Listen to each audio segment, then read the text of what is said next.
Opening the center immediately, this pawn advance fights for central squares and offers quick piece development. Challenging the center immediately opens a dynamic game, daring white to prove their initial pawn's dominance. Opening the center this way immediately challenges black's pawn structure and opens diagonals for your pieces.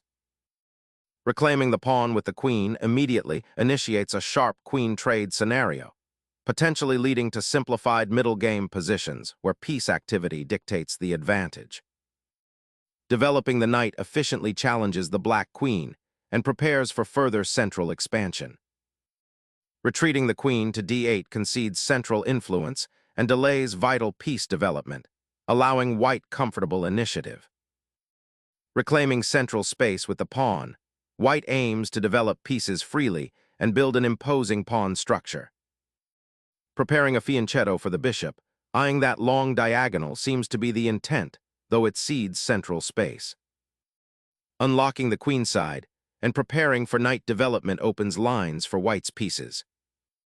Developing the bishop to g7 fianchetto solidifies the queenside and prepares to contest the d-file. Positioning the queen centrally on d2 aims to connect the rooks later and potentially support a kingside pawn storm, while also preparing to castle queenside if the situation warrants.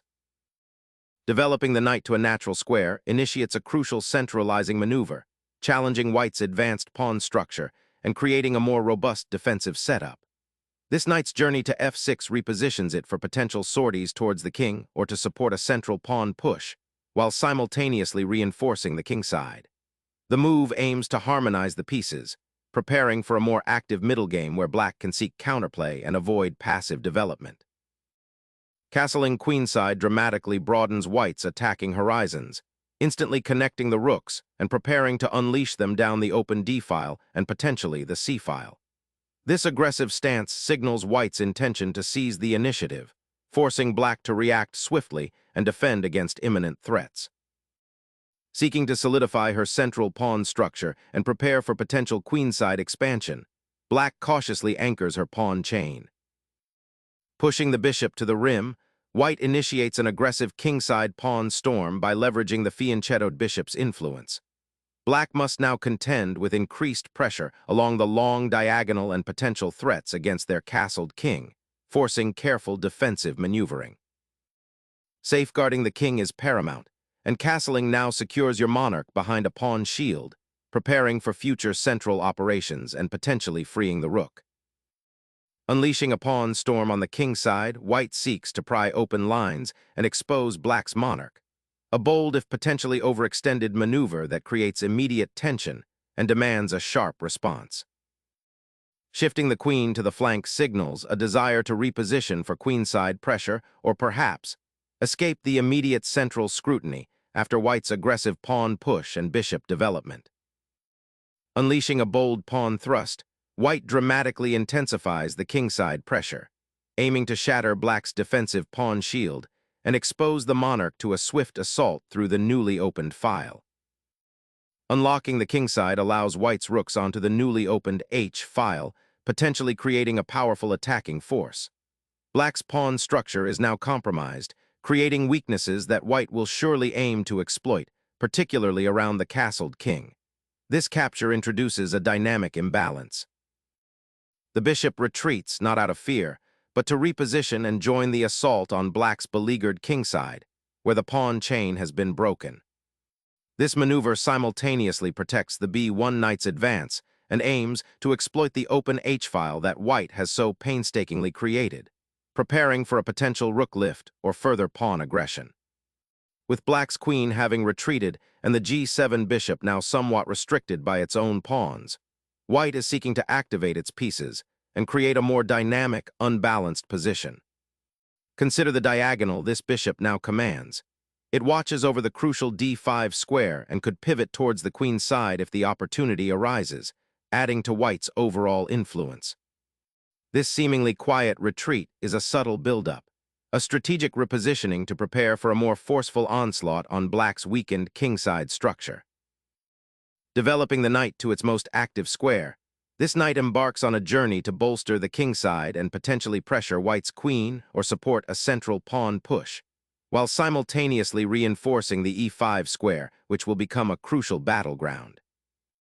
Developing this knight to e2 offers a flexible platform, aiming to support pawn advances on the kingside or reroute the piece to a more aggressive square like g3, enhancing pressure on black's castled position.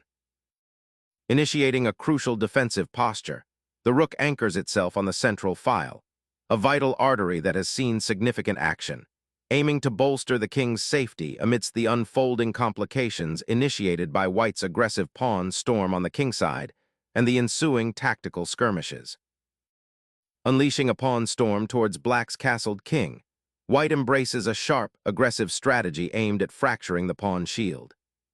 This gambit of material for initiative creates immediate complications and demands precise calculation from black to avoid being overwhelmed by the attacking cavalry. The pawn advance on the kingside intensifies the battle for control of central squares and opens critical diagonals for white's bishops, potentially leading to a swift mating attack. Black must now carefully consider whether to accept the challenge, potentially exposing their own king, or to adopt a more defensive posture and risk being outmaneuvered. Seeking to regroup after the aggressive pawn push, black redirects the knight towards a more passive defensive square, initiating a complex maneuvering phase where white's queenside expansion and kingside pressure will demand black's utmost positional finesse to survive. Unleashing a pawn sacrifice to rip open the kingside, white bravely sacrifices material to shatter black's pawn shield and expose the monarch to immediate danger.